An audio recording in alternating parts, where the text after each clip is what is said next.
자, 안녕하십니까. 고졸 검정고시 도덕 김태 선생입니다. 자, 이제 마지막 장입니다. 자, 마지막 장은요, 이상적인 인간과 이상적인 사회입니다. 그래서 각 동양과 서양의 각 사상가들과 각 사상들이 이상적인 인간을 어떻게 설정했고, 그 다음 이상적인 사회를 어떻게 바라봤고 설정했는지를 지금부터 공부해 볼 텐데, 현재 모든 단원 전체 통틀어서 가장 많은 문제가 고졸 과정에서 기출되고 있는 과정입니다. 그 다음에 수험생들의 체감 난이도도 상당히 높은 편이에요. 그래서 이게 본격적으로 출제되기 시작했던 2014학년도 부터는요, 예전에 어려웠던 통일 파트가 빠졌는데도 불구하고 오히려 점수는 약간 소폭이지만 하락했던 이런 결과가 나왔습니다. 자, 이유는 간단합니다. 이 부분에서 사람들이 가장 많이 틀렸고 어려워하더라고요. 자, 그럼 지금부터 가장 많이 출제되고 그 다음에 수험생들이 가장 어려워하다는 이상적인 인간과 이상적인 사회를 공부해 보겠습니다. 자, 먼저 동양에서 말하는 이상적인 인간상들 지금부터 하나씩 살펴볼게요. 자, 유교에서 말하는 가장 이상적인 인간 보겠습니다. 자, 첫 번째입니다. 성인이에요. 인격이 완성된 사람은 성인이라고 합니다. 근데 보통 시험에 나오지는 않습니다. 알겠죠? 왜냐하면 성인은 나중에 말하는 도가에서 말하는 이상적인 인간도 성인이라고 부르거든요. 그래서 뭐 성인 자체는 별로 시험에 나오진 않고요. 자, 공자께서 말씀하신 이상적인 인간, 자, 군자가 시험에 많이 나옵니다. 자, 성인의 경지를 추구하는 사람으로서 군자를 제시했습니다. 자, 군자라고 하는 건 뭐냐면 우리 마음속에 어진 마음이 있다고 했죠. 그게 뭐예요? 인입니다. 근데 인의 정신이 겉의 행동으로 드러나는 거, 이거 가리켜서 뭐라고 하냐면 예라고 합니다. 그래서 가슴속에는 인간이 가지고 있는 인을 회복하고, 그때 당시 공자는 현재 사회가, 공자가 살고 있던 사회가 도덕성이 무너진 사회라고 판단을 했습니다. 그래서 내 마음속에는 뭘 가지고 있고, 인을 가지고 있고, 겉으로는 뭐를 실천할 수 있는 사람, 예를 실천할 수 있는 사람. 자, 인을 가지고 있으면서 예를 실천할 수 있는 사람을 가리켜서 뭐라고 한다? 군자라고 한다. 자, 시험 아주 많이 나올 겁니다. 중요하다고 표시하시고요. 자, 그 다음에 맹자는 뭐라고 표현했냐면 사단을 발현하여 인의예지를 실현하는 사람. 자, 인의예지가 사단으로서 평가가 된다는 거야. 인의예지. 인간의 본성이 선하다고 맹자는 성선설이라고 말씀드렸었죠. 그 성선설을 주장하는 게 인의예지입니다.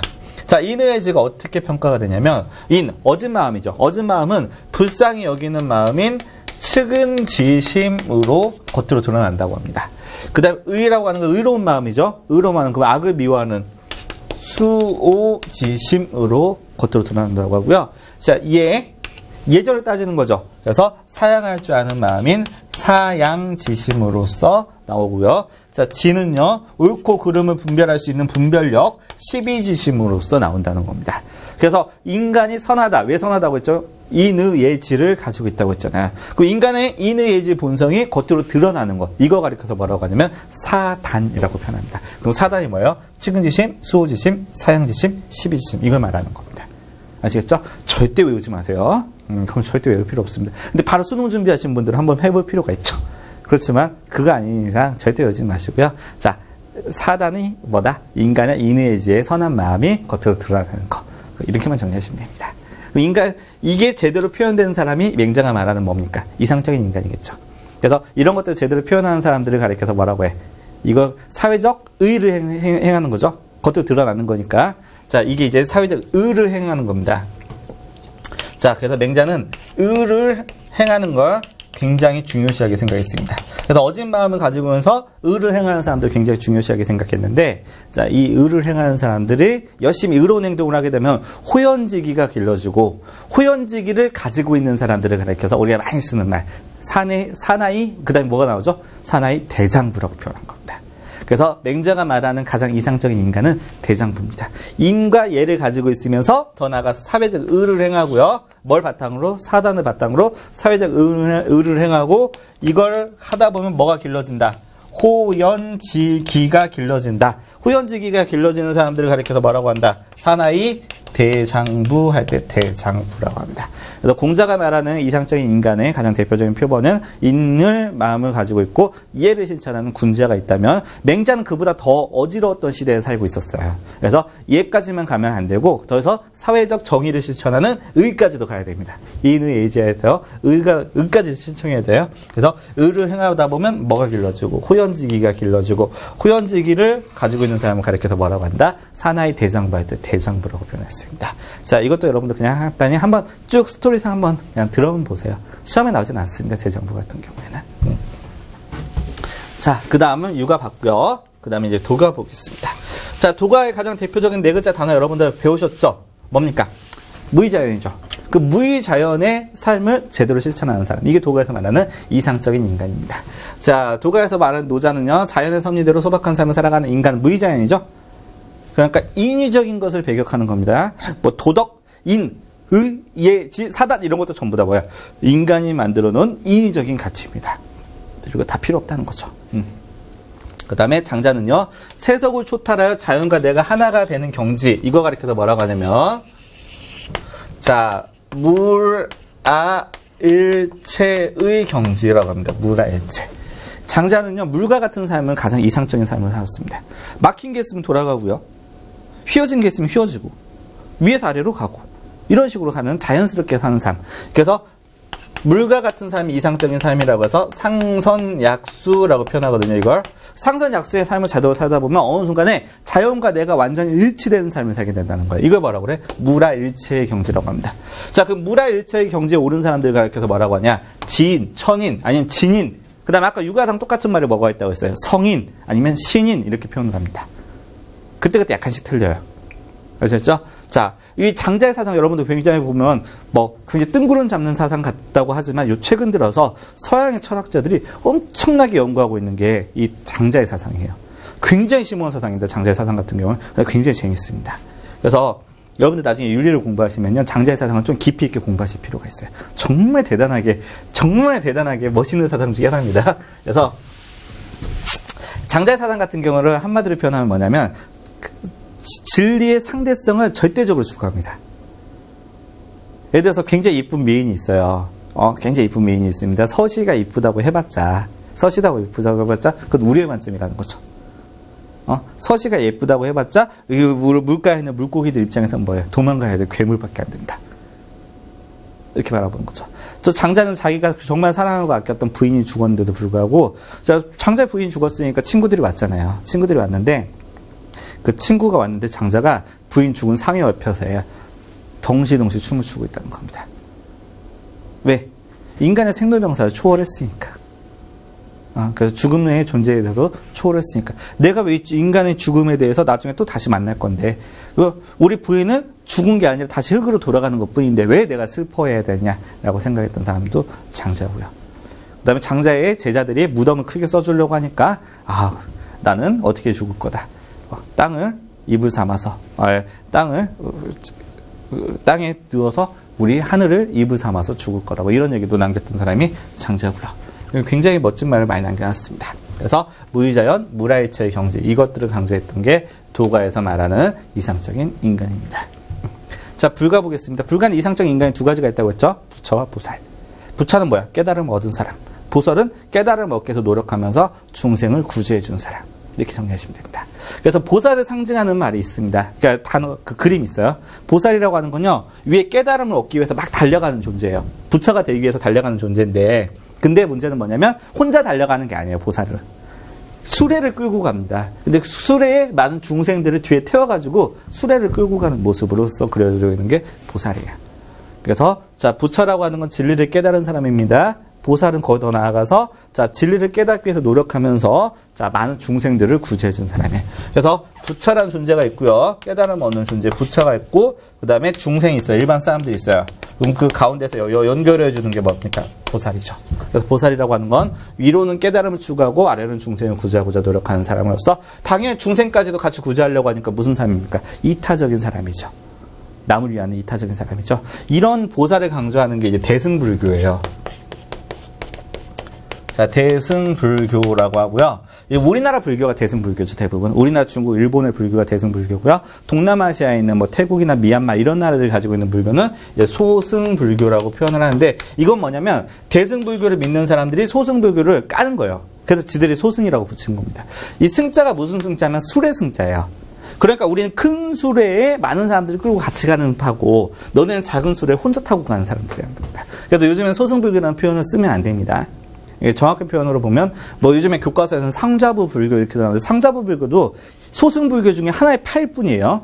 정확한 표현은 남쪽에 주로 많다고 해서 우리가 상대적으로 북쪽이잖아요. 이들에 비해서. 한중일이 상대적으로 북쪽이고 동남아시아는 남쪽이지 않습니까? 그래서 북방불교, 남방불교 이렇게 보는 게 가장 객관적인 표현이에요. 그래서 소승불교라는 표현은 대승불교를 믿는 사람들이 안 좋게 표현한 거니까 써서는 안 되는 표현이고요.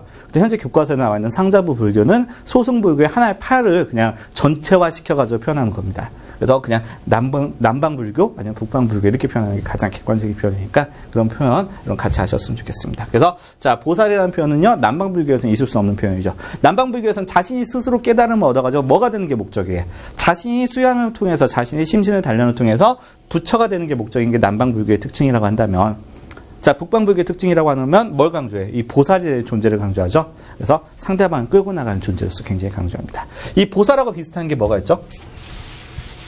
이제 크리스토교가 두 가지가 있잖아요. 구교하고 신교. 그래서 구교와 신교가 있죠. 크리스토교가. 자, 근데 구교는 이제 다른 말로 뭐라고 합니까? 이제 가톨릭이라고 표현하죠. 원래 표준어가 카톨릭 아니에요라고 하시는 분들이 있는데 저 표준어는 가톨릭입니다. 가톨릭이고요. 근데 카톨릭이라고 써도 틀렸다는 표현은 안 한다고 해요. 그래서 표준어는 가톨릭으로 했고요. 그 다음에 신교는 뭐라고 표현하죠? 개신교라고 표현하죠. 자. 그 다음에 이제 이 두 가지를 합쳐서 영어로는 뭐라고 해요? 크리스트교. 그 다음에 우리나라 번역을 하면 기독교가 되는 거죠.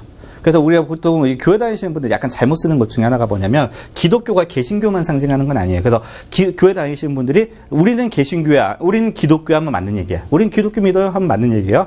근데 성당 다니시는 분들은 저쪽은 가톨릭이고 우리는 기독교라면 그건 맞는 얘기는 아닙니다. 둘 다 뭐예요? 기독교입니다. 둘 다 크리스트교고요. 같이 예수를 모시는 종교를 전부 다 뭐라고 해요? 기독교라고 하는 겁니다. 근데 이제 여기서 굉장히 좀 독특한 게 하나 있죠. 신교의 특징이 뭐가 있죠?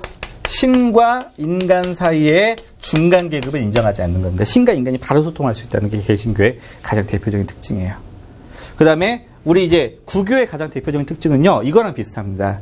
가운데 부처를 만약에 신이라고 하고 그 다음에 중생을 일반 사람들이라고 한다면 가운데를 상징하는 게 가운데 계급들을 상징하는 게 구교의 가장 대표적인 특징이죠.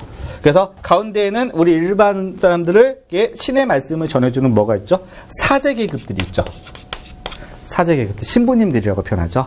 신부 위에 주교, 주교 위에 뭐 대주교, 대주교들 중에서 교황이 될 수 있고 교황을 뽑을 수 있는 사람들을 가리킬 때 뭐라고 하죠? 추기경이라고 하죠. 그래서 신부, 주교, 대주교, 그 다음에 추기경, 교황 이런 수직적인 체계를 갖추고 있지 않습니까? 이런 수직적인 체계 자체를 가톨릭이라고 표현하는 겁니다. 그 다음 또 하나의 중간 계급이 하나 더 있죠. 우리 성당에 트레이드 마크 중에 하나가 뭐가 있죠? 우리 주변에는 성당에 반드시 이 모습을 가지고 있는 동상이 있죠. 뭡니까? 성모 마리아죠. 그래서 이제 교회 다니시는 분들이 잘 모르는 상태에서 이걸 많이 공격합니다. 카톨릭에서는요, 성모 마리아를 신으로 모신다. 신이 아닌데. 천주교에서는요, 성모 마리아를 신으로 모시는 게 아닙니다. 예수와 사람 사이를 연결해주는 존재. 그러니까 사제계급과 비슷한 역할로서 이렇게 연결해주는 존재로서 인식하는 거야. 그러니까 뭐랑 많이 비슷한 겁니까? 보살하고 좀 비슷한 거죠, 대승불교에. 대승불교의 보살하고 상당히 비슷한 겁니다. 그래서 이제 아무래도 개신교는 뭐가 좀 더 강하고, 개인적인 성향이 좀 더 강하죠. 개인주의가 좀 더 강하죠. 그 다음에 가톨릭이나 대승불교는 아무래도 공동체주의가 좀 더 강한 이런 특징들을 가지고 있습니다. 장단점이 있는 거죠, 서로 간에. 장단점이 서로 간에 있는 거고, 그 다음에 뭐를 더 중요하게 생각하느냐에 따라서 달라지는 것 뿐이죠. 자, 그래서 한번 봤고요. 자, 그 다음에 이제 보살의 두 가지 덕목, 지혜. 지혜는 왜 필요하죠? 진리를 얻기 위해서 필요한 거죠. 보살은 진리를 완전히 깨달은 사람은 아니잖아요. 그 다음에 자비는 왜 필요하죠? 중생을 구제하기 위해서 필요한 거죠. 그래서 자, 가장 보살의 두 가지 덕목, 지혜와 자비. 자, 우리 도가에서 말하는 이게 처음에 나올 가능성은 굉장히 적습니다. 검정고시에서. 근데 앞에서 말했던 공자가 말했던 이거 군자와 그 다음에 불교에서 말하는 보살 이 두 가지만큼 출제 가능성이 상당히 높기 때문에 여러분들 좀 더 깊이 있게 정리하셨으면 좋겠고요. 자, 그다음 서양의 이상적인 인간상 보겠습니다. 이게 제일 중요합니다. 플라톤. 자, 플라톤의 이상적인 인간은 뭐라고 봤냐면요. 우리 사람의 머리 있죠. 머리에는 뭐가 가득 차 있어야 돼. 지혜가 가득 차 있는 사람. 그 다음에 몸통에는 가슴이죠. 위에 가슴에는 뭐가 가득 차 있어야 돼요? 가슴에는 용기가 가득 차 있어야 돼. 이게 심장이 강심장이어야 된다는 겁니다. 자, 그 다음에 배에는 뭐 할 수 있어야 돼? 절제가 가지고 있어야 돼. 그래서 머리로는 지혜가 가득 차 있고 가슴엔 용기가 가득 차 있고 배에는 절제할 줄 아는 사람. 이런 사람이 무슨 사람이다? 정의로운 사람이다. 이상적인 인간이다. 이렇게 바라보는 겁니다. 그래서 정의, 지혜, 용기, 절제 이 네 가지를 가리켜서 뭐라고 하냐면 사주덕이라고 해요. 이상적인 인간이 가져야 될 네 가지 덕입니다. 자, 어떻게? 머리로는 지혜가 가득 차 있고 가슴에는 용기가 가득 차 있고 배는 절제할 수 있어야 돼요. 이 상태에서 뭐가 된다? 정의로운 인간이 된다. 그래서 지혜, 용기, 절제 플러스 정의까지 하면 이게 뭐가 된다? 이거는 사주덕. 이상적인 인간이 가져야 될 네 가지 덕이 되는 겁니다. 이게 이제 플라톤이 강조했던 이상적인 인간. 대단히 중요합니다. 일단 첫 번째로 중요한 이유가 도덕에서 첫 번째로 이게 나와요. 그동안 도덕에서 한 번도 안 나왔습니다. 두 번째는 이게 뭐냐면 이게 그대로 이상사회로 그냥 그대로 갑니다. 이상사회입니다. 이상사회는 어떻게 돼? 우리 지배층 있죠. 머리는 지혜로운 사람이 지배를 해야 돼. 그 다음에 가슴. 용기 있는 사람들 어떤 사람들이죠? 무사나 군인 계급들은 용기를 가지고 있어야 돼. 그 다음에 생산 계급들은 뭐 할 수 있어야 돼? 절제할 수 있어야 돼. 이게 정의로운 사회입니다.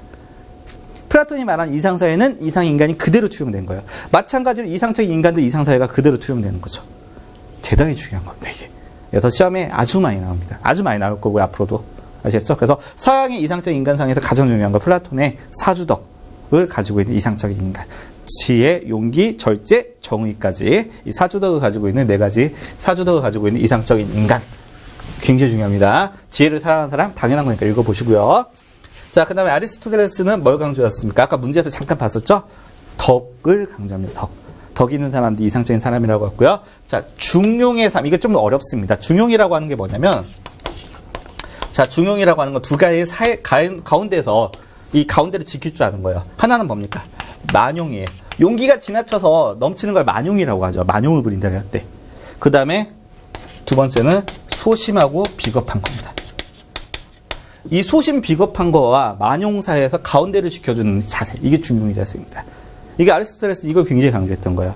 자, 어떤 사람이 총을 들고 강도를 하는 거 봤습니다. 난 맨손이에요. 근데 총을 들고 있는 강도한테 맨손으로서 덤볐습니다. 이건 뭐예요? 만용이죠. 근데 은행에서 강도 든 모습을 보는데 일단은 그 사람이 나를 볼지도 모르니까 일단 도망갔어요. 이건 소심하고 비겁한 거죠. 그럼 중용이라고 하는 건 뭡니까? 전화로 신고해야 되는 거죠. 이게 중용입니다. 그래서 항상 지나치지 않는, 치우치지 않는 자세, 삶의 자세, 이걸 강조했던 게 중용이에요. 굉장히 멋있는 말들 중에 하나죠. 그래서 여러분들은 그 기회가 있으면 이런 철학에 대해서 한번 공부해 볼 필요가 있습니다. 왜냐하면 사회가 빨리 변합니다. 현대사가 빨리 변하기 때문에 실전적인 지식들 같은 경우는 시대가 바뀌면 쓸모없는 경우들이 굉장히 많이 있습니다. 근데 이렇게 시대와 장소로 관통하는 이런 보편적인 철학들 있잖아요. 이거는 미래 사회로 가면 갈수록 굉장히 중요하게 사용될 수밖에 없어요. 이거는. 그래서 좀 어린 학생들 같은 경우에는 철학 관련된 공부를 반드시 해보셔야 돼요. 왜 그러냐면 21세기 한국 사회 지식인들이 움직이는 테마가 인문학이에요. 아시겠죠? 현재 대학가에서도 정말 강조되고 있는 테마 중에 하나가 인문학이에요. 요즘에 인문학 열풍이 부른다고 하거든요. 그 이유가 뭐 때문에 그럴까요? 시대와 장소에 따라서 보편적으로 우리가 사용할 수 있는 삶의 지혜, 이걸 얻을 수 있는 가장 대표적인 게 철학과 인문학이거든요. 그래서 이게 강조되는 거야. 그래서 인문학적 소양을 갖추지 못하면요, 요즘 대기업 같은데 취직도 못합니다. 이런 거 가지고 집단 토론도 시켜요. 아시겠죠? 그래서 반드시 여러분들이 현재 21세기를 움직이는 테마 중에 하나가 인문학이니까 전공에 상관없이 한번 공부해 볼 필요성이 있습니다. 그리스 철학도 멋있고요. 동양의 철학도 대단히 멋있습니다. 한번 깊이 있게 한번 보세요. 그럼 새로운 신세계가 열릴 겁니다. 그래서 한번 보시기 바라겠습니다. 그래서 아리스토텔레스까지 봤고요. 자, 그냥 중세 기독교 사상. 이건 좀 상당히 간단합니다. 중세 기독교 사상은 뭐든지 뭐예요? 신의 뜻으로죠. 시험에 나와봤자 굉장히 간단합니다. 신의 뜻을 찾고 그의 뜻에 따라 사는 사람, 인간. 한마디로 뭘 가지고 있는 사람이죠? 신앙을 실천하고 신앙을 가지고 있는 사람. 이런 사람들이 인간입니다. 그래서 그리스 철학과는 절대적으로 반대가 되는 거죠. 얘네들은 뭘 추구하는 거야? 이성이라고 하는 것들은 깡그리 무시돼야 돼. 인간의 이성이라고 하는 건 무시돼야 돼. 그리스 철학은 이성을 강조하거든요. 얘는 이성을 무시되고요. 대신 인간의 감성이라고 하는 것들을 철저히 강조하는 겁니다. 인간이요, 이성을 가지고 머리로서 생각하기 시작하면 신앙이라고 하는 게 생길 수가 없어요. 성경책을 바라보는데 이걸 철학적으로 바라보고 이거 공부의 의미로 받아들이면 신앙이라고 하는 게 안 생깁니다. 신앙이라고 하는 건요, 무조건 믿고 따르면서 마음속에 받아들일 때, 이때 생기는 게 신앙이에요. 따라서 크리스토교 사상, 중세 기독교 사상에서는요, 인간의 이성이 철저히 어떻게 됩니까? 무시됩니다. 대신 반대로 인간의 감성이 철저히 강조되는 거죠. 그러다 보니까 나중에 르네상스 이후에 다시 서양의 철학은 뭘로 돌아갑니까? 이성 중심의 철학으로 다시 돌아가는 거예요. 그래서 여러 가지 이제 합리주의 이런 것들이 나왔는데 다시 이성 중심의 철학으로 돌아가다 보니까 다시 뭐가 부시돼? 감성이 부시되죠. 그러다 보니까 다시 이제 1800년대쯤 돼가지고 다시 감정을 중시하는 낭만주의가 다시 돌아갑니다. 낭만주의가 들어오니까 너무 이제 형식이 다 사라져. 그러다 보니까 이성이 좀 없어지죠. 그러니까 20세기 초에는 사실주의, 현실주의가 다시 돌아가게 되는 거예요. 그러다 보니까 너무 사실하고 초현실주의 막 이런 것까지 나오거든요. 그러니까 이제는 이 경계를 완전히 무너뜨려버린 이런 뭐 굉장히 좀 추상적인 세계 이렇게 이제 최근 들어서 판을 치기 시작하는 거죠. 계속 흐름이 왔다 갔다 합니다. 왔다 갔다 하는데 중세 기독교 사상에서는 철저히 신의 이름으로 이것만 해당되는 거야. 그러니까 사회에서 뭐 과학적인 발전이나 철학적인 발전이 거의 없었죠 이때는. 자, 그다음에 근대 이후에 보겠습니다. 근대 이후에는 다시 이제 뭐가 발전돼? 이성이 다시 부활하는 거죠. 그래서 루소의 자연적 본성을 보존하면서 사회적 제약으로부터 벗어나 자유롭게 자신의 삶을 살아가는 사람. 인간의 특징 중에서 루소는 뭐라고 표현했죠? 맹자처럼 성선설이라고 했죠.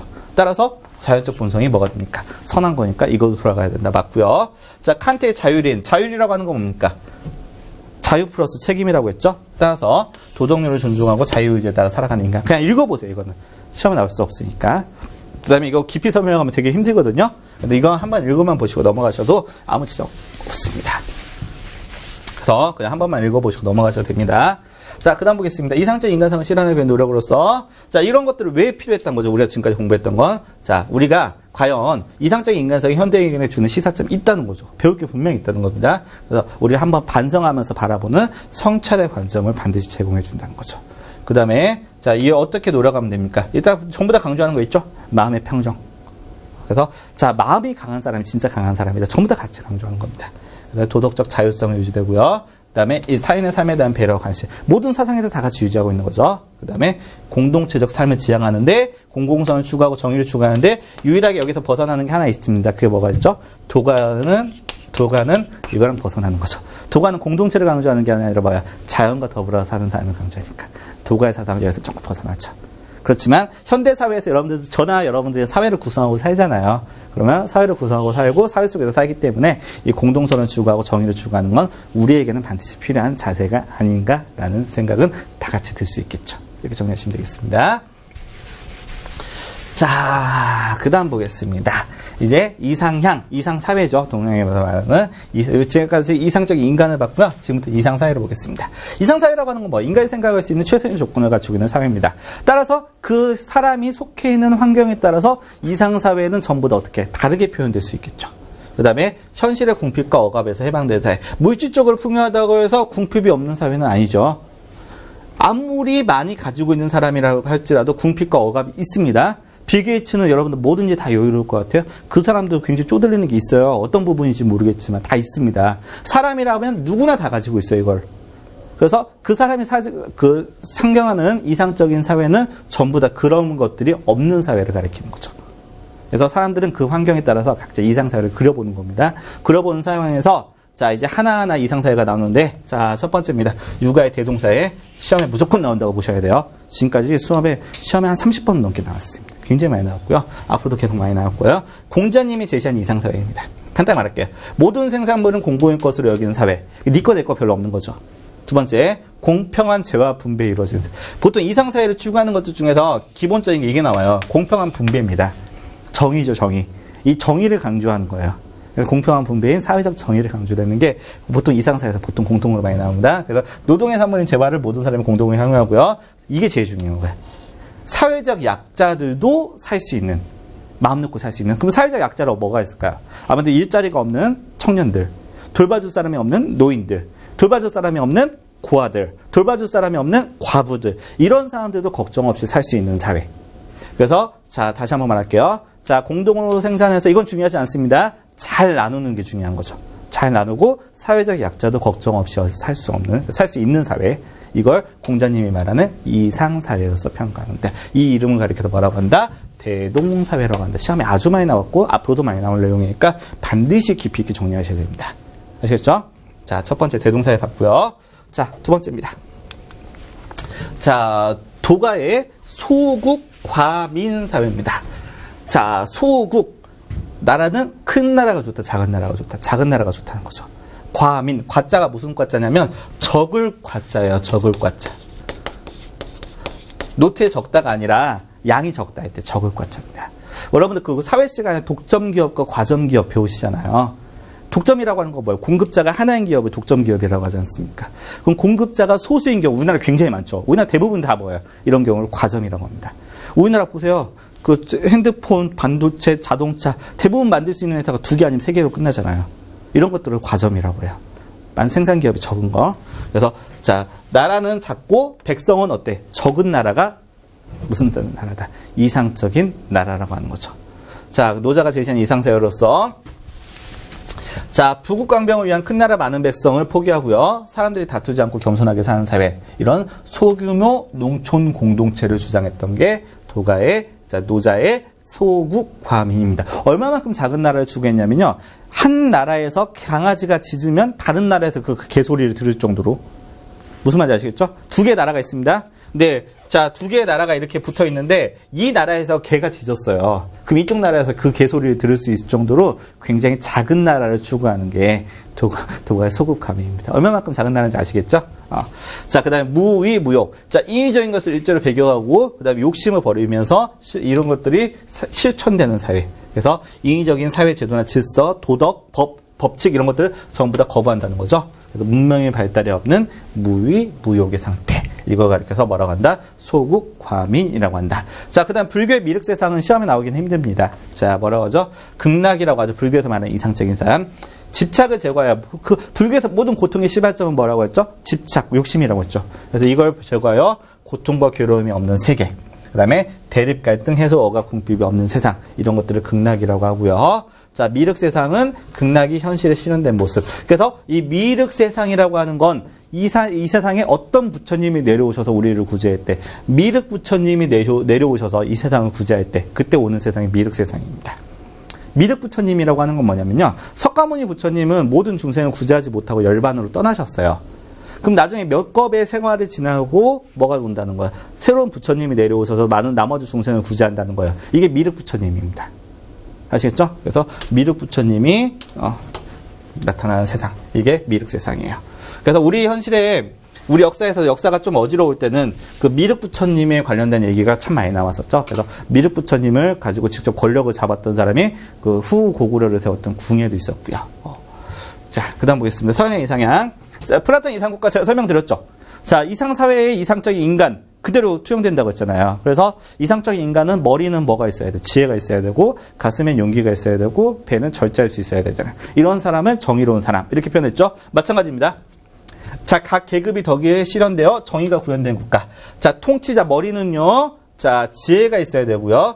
자, 수호자는 뭐가 있어요? 군인들은 용기가 있어야 되죠. 생산자는 뭐야? 절제를 할 수 있어야 됩니다. 자, 철인이 아니야. 철인입니다. 철인. 철학을 갖춘 사람이라는 뜻입니다. 자, 그래서 통치자들은 그만큼 많은 권력을 가지고 있기 때문에 굉장히 엄격한 뭘 가지고 있어야 돼? 지혜를 가지고 있고 굉장히 절제된 삶을 살 수 있는 사람만 통치할 수 있어야 된다고 생각합니다. 그래서 통치자라고 해서 무조건 좋은 게 아니에요. 플라톤은 어떻게 생각했냐면 통치자를 기르기 위해서 이 사람 가족도 있으면 안 되고요. 그럼 재산도 있으면 안 되겠죠. 그 다음에 한 100명 정도의 똘똘한 아이들을 모아놓고 그 중에서 경쟁을 시켜가지고 살아남는 애들만 여기에 해당되는 겁니다. 그 다음에 그들도 이제 자식도 나고 해야 되잖아요. 근데 자식 같은 경우에도 어떻게 나냐면 남자애들 여자애들 섞어갖고 같이 지내게 해요. 그럼 그 중에서 여자들이 이제 임신을 하잖아요. 애를 낳잖아요. 근데 여러 남자를 같이 거치면서 애를 낳기 때문에 애가 분명히 애는 태어났는데 누구인지를 모르게 해야 된다는 겁니다. 그래야지 그 자녀에 대한 집착도 없어진다는 거죠. 자녀에게 뭘 많이 남겨주고 싶은 마음은 누구나 부모라면 다 많이 가지고 있잖아요. 근데 이건 통치자가 가지면 안 되는 덕목이라는 거죠.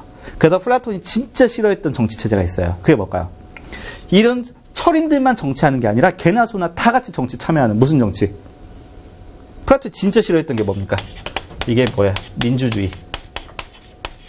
아니, 민주정치를 플라톤은 대단히 싫어합니다. 왜?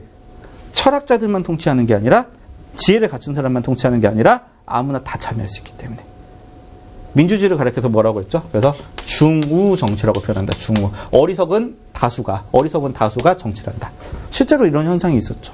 그래서 민주주의 때문에 플라톤의 스승이 누가 사형을 당했습니까? 소크라테스가 죽었잖아요. 어리석은 다수가 잘못 생각해서 철학자를 죽였지 않습니까? 위대한 철학자를. 그래서 자신의 스승을 죽였던 플라톤은 그 민주정치를 플라톤은 대단히 싫어했습니다.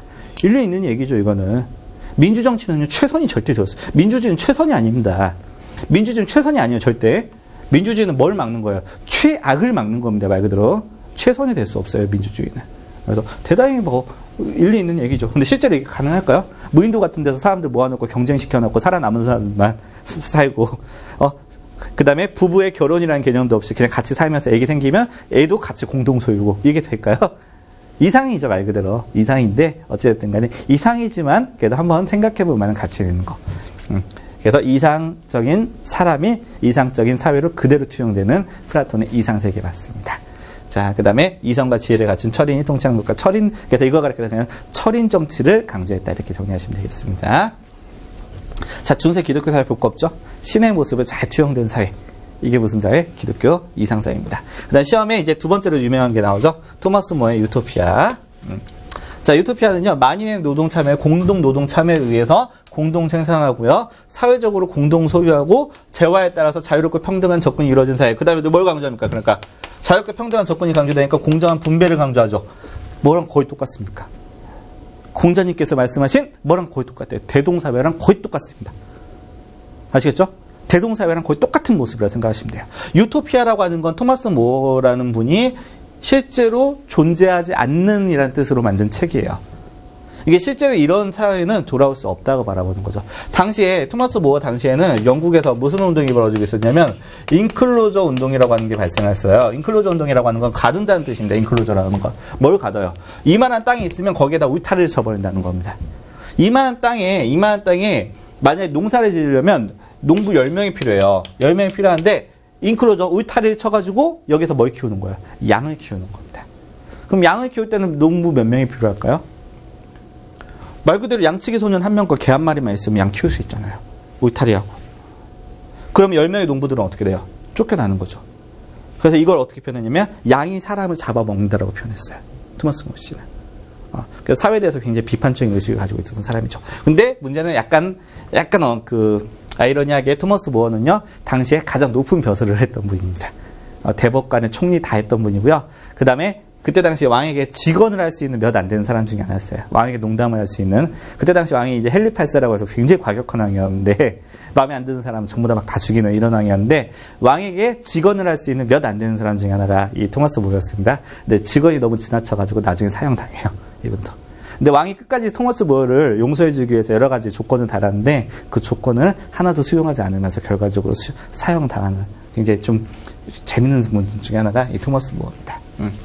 헨리 8세가 누구의 아빠냐면 그 영국의 해가 지지 않는 대영 제국의 시작을 알렸던 엘리자베스 1세였지 않습니까? 여왕. 엘리자베스 1세, 그 다음에 엘리자베스 1세 앞에 있는 메리 1세의 둘의 같이 아버지입니다. 그래서 메리 1세와 엘리자베스 1세는 이복 자매간이고요.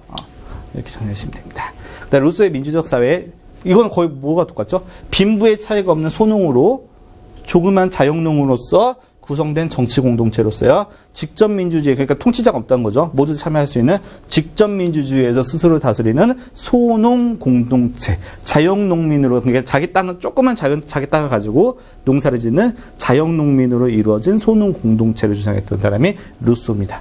뭐랑 비슷하죠? 노자가 말한 소국 과민하고 거의 똑같죠. 통합니다. 동서양의 철학자들이. 이렇게 많이 통해요. 소크라테스하고 공자하고 많이 통하고요. 이렇게 많이 통하는 부분들이 있습니다. 자, 그 다음에 마르크스의 공산사회 보겠습니다. 각자가 능력에 따라서 일하고 필요에 따라서 분배를. 이게 말의 공산사회의 가장 키포인트입니다. 능력에 따라서 일하고 필요에 따라서 분배받는 계급 차별 없는 사회. 계급이라고 하는 게 뭐냐면 계층하고 틀려요. 계층이라고 하는 건 여러 가지 요인에 따라서 나눠지는 걸 계층이라고 하는데, 계급이라고 하는 건 경제적 수단을 가지고 있냐 없냐 가지고 나눠지는 거예요. 경제적 수단을 가지고 있는, 생산 수단을 가지고 있는 사람들을 가리켜서 뭐라고 해? 부르주아. 돈 많은 사람들의 뜻이죠. 그 다음에 자, 가지지 못하는 사람들을 프롤레타리아 이렇게 나누는 겁니다. 그래서 부르주아들은 프롤레타리아 착취해요. 그럼 프롤레타리아들은 계속 불만이 쌓이겠죠. 근데 어느 순간에 이 프롤레타리아들이 혁명을 일으켜서 부르주아를 타도하고 평등한 세상을 만드는데, 그때를 가리켜서 무슨 사회? 공산사회라고 표현합니다. 그래서 부르주아들이 대접받는 자본주의 사회가 이 프롤레타리아 혁명에 의해서 무너지고 공산사회 이상향이 나중에 온다, 이렇게 바라보는 게 마르크스의 공산사회입니다. 아시겠죠? 저 어렸을 때 아빠한테 물어봤어요. 그 사회주의랑 공산주의랑 차이가 뭐냐고. 아버지가 대답을 해주셨는데 결과적으로 틀린 얘기를 해주셨습니다. 사회주의는 정치적인 개념이고 공산주의는 공산 다 같이 나누자. 공동으로 나누자잖아요. 공동을 생산하고 공동 분배하자. 경제적인 개념이다. 아빠가 저한테 이렇게 가르쳐 주셨거든요. 근데 그 틀린 개념이고요. 사회주의적 혁명이 돼가지고 말 그대로 모두 다 똑같이 사는 사회가 됐습니다. 이상사회가 된 거죠. 이때를 공산사회라고 하는 거예요. 아시겠죠? 그래서 사회주의적 이상향, 이게 이제 공산사회입니다. 정확한 뜻은 이거예요. 그래서 여러분들도 기억나시는 거 같이 정리하셨으면 좋겠습니다. 근데 공산사회 자체가 시험에 나오기는 아직까지 우리나라 사회가 이건 잘 받아주진 않습니다. 여기서 가장 중요한 건 아마 토마스 모의 유토피아, 이게 검정고시에서는 나오겠고요. 그래서 플라톤의 이상사회와 토마스 모의 유토피아가 이제 서양의 이상사회로서는 가장 중요하다. 그 다음 동양의 이상사회로서는 공자의 무슨 사당? 대동사회. 그 다음에, 이건 더 중요합니다. 앞에 두 개보다. 그 다음에, 자, 도가의, 노자의 소국, 과민사상. 이 두 가지가 가장 키포인트로서 정리하시면 됩니다. 그래서 동양은 대동사회, 소국, 과민. 서양에서는 플라톤의 이상세계. 그 다음에, 자, 유토피아, 토마스 모의. 이렇게만 정리하시면 되겠습니다. 자, 현실 세계에서 이상세계는 있을 수 있어, 없어? 없으니까 이상사회죠? 그렇지만 우리가 이상세계를 구현하기 위해서 노력은 하다 보면 사회는 계속 어때? 발전하겠죠? 똑같습니다. 성찰의 관점을 제공하고요. 우리가 반성해 볼 수 있고 개선할 수 있다는 거죠. 그 다음에, 자, 이상사회가 갖춰야 될 조건, 절대 배타적이면 안 됩니다. 그래서 사회 구성원의 다양한 가치관을 허용하고요. 자, 사회 구성원의 인간 존엄성도 보장하면서 절대 배타적이면 안 된다는 거. 그 다음에 모두 공동체 의식을 가진 사회로서 발전시켜야 된다는 거죠. 자, 여기까지 해서요. 첫 번째 내용 정리 바랐고요. 다음 시간에 이제 보겠습니다. 스피드 체크, 그 다음에 읽기 자료, 그 다음에 마지막으로 실력 확인 문제까지. 그래서 다음 시간 마저 이어서 하도록 하겠습니다. 다음 시간이면요. 여러분 이제 내용 정리 강의가 전부 다 끝납니다. 자, 이제 보고 돌아서 마무리까지 다 왔거든요. 자, 문제 한번 풀어보시고요. 그 다음에 강의 진행하도록 하겠습니다. 수고 많으셨습니다.